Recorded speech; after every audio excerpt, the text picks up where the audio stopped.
अध्यात्म की दृष्टि से सावन माह को पवित्र माह माना जाता है और इस माह में शिव आराधना होती है।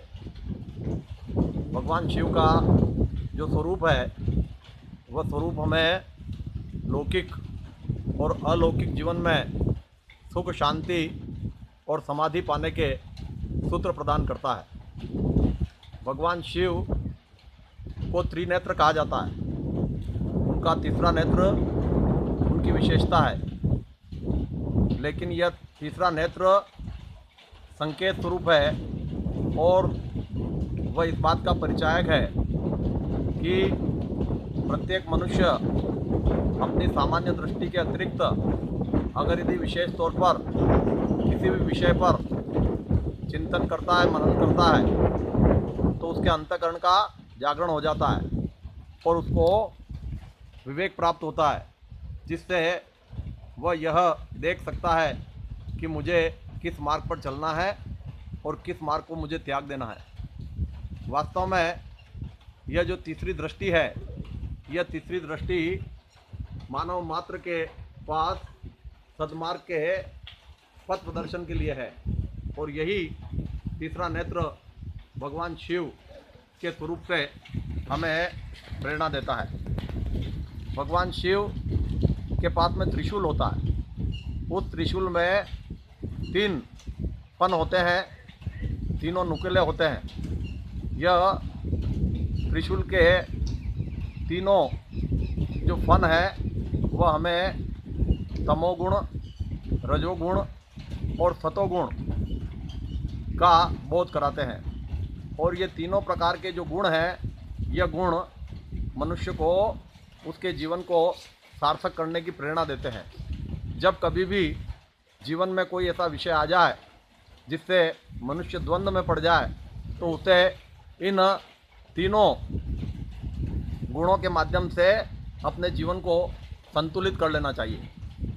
इसी तरह से भगवान शिव के गले में नाग यानी कि सांप रहता है।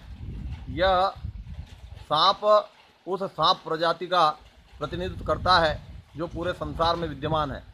सांप को बड़ा खतरनाक प्राणी समझा जाता है और कई लोग सांप से इतने ज़्यादा आतंकित होते हैं कि उसको देखते ही मार देते हैं, जबकि संसार के जितने प्राणी हैं और प्रकृति के जितने अवयव हैं वे सभी सह-अस्तित्व के आधार पर टिके हुए हैं।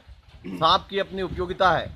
जीव विज्ञान में और प्राणियों की उपयोगिता के बारे में जो शोध हुए उसमें पाया गया कि सांप भी अपने आहार के माध्यम से, अपने कृत्य के माध्यम से, अपनी चर्या के माध्यम से मनुष्य के लिए और प्रकृति के लिए अपनी उपयोगिता रखते हैं। इसलिए भगवान शिव ने सांप को सुरक्षित रखने के लिए उसको अपने गले में स्थान दिया ताकि लोग उसको मारने की प्रवृत्ति से अलग हों और इस संसार के अंदर प्रत्येक की अपनी विशेषता है, इसको स्वीकार करें।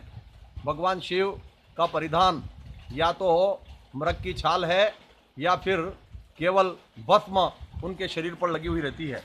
यह भस्म रोमों को बंद कर देती है और रोम के बंद हो जाने के कारण से सर्दी और गर्मी का प्रभाव शरीर पर नहीं होता। इसलिए यह इस बात का संकेत है कि चाहे सुख हो, चाहे दुख हो, चाहे अनुकूल परिस्थिति हो, चाहे प्रतिकूल परिस्थिति हो, हर परिस्थिति में हम समभाव में रहें और सुख से दुख से प्रभावित न हो। जिस तरह से भस्म शिव के शरीर को सर्दी, गर्मी, बरसात से बचाती है, उसी तरह से प्रत्येक मनुष्य अपने इस दृष्टिकोण को विकसित करे, ऐसा व्यक्तित्व बनाए कि सुख का दुख का उसके ऊपर प्रभाव न हो। भगवान शिव का आवास स्थान शमशान है। शमशान का अर्थ होता है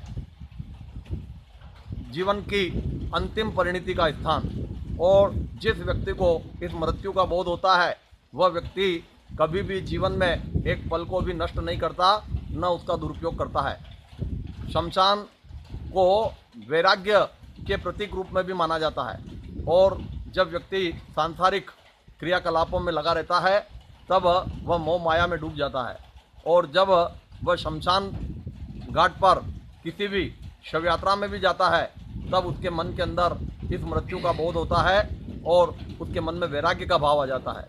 इसलिए शमशान को एक प्रकार से वैराग्य का प्रतीक समझा जाता है। और भगवान शिव अपने जीवन के माध्यम से अपने आवास को शमशान में बना करके इस बात का संकेत देते हैं कि प्रत्येक व्यक्ति के मन में वैराग्य का भाव अवश्य होना चाहिए।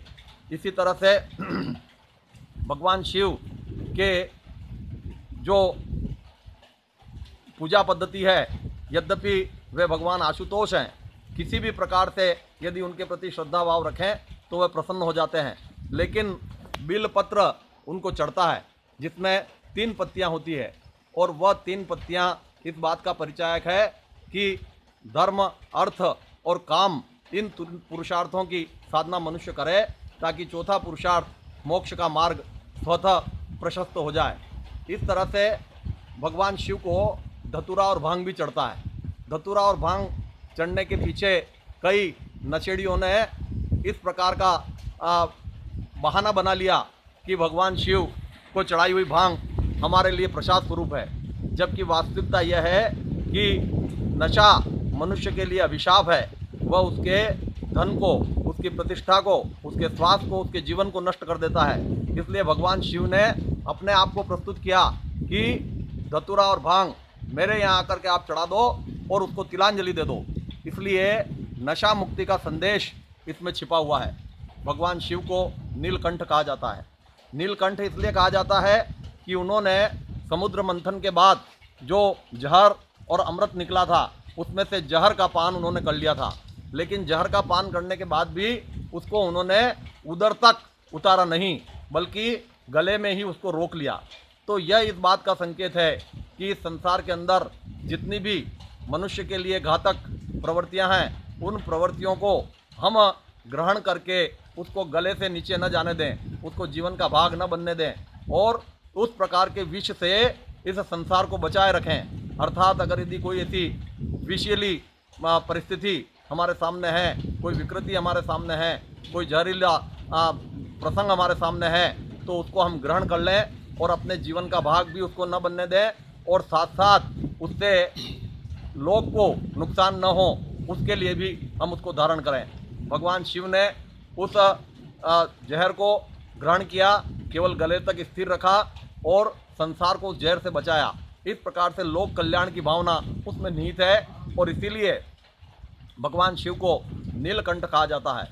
तात्पर्य यह है कि भगवान शिव के स्वरूप के किसी भी पक्ष को हम देखें तो उससे हमें इस बात की प्रेरणा मिलती है कि हम अपने जीवन को सादगीपूर्ण, सदाचारपूर्ण, परमार्थपूर्ण बनाएं और सत्य और न्याय के मार्ग का अनुसरण करें। भगवान शिव को संहार का देवता कहा जाता है, लेकिन वे केवल आसुरी प्रवृत्तियों का संहार करते हैं, पाप वृत्तियों का संहार करते हैं, दुष्कर्मों का संहार करते हैं।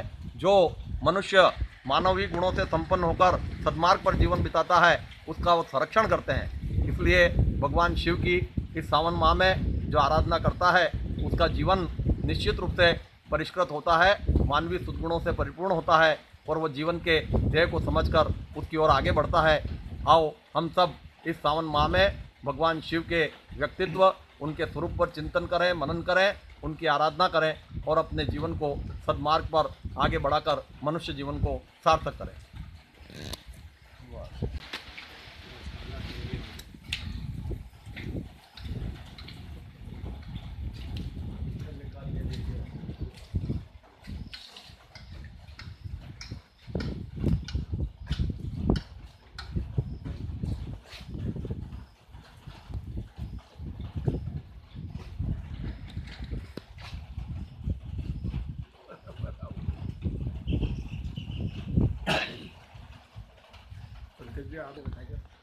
बढ़िया रहे, शांति।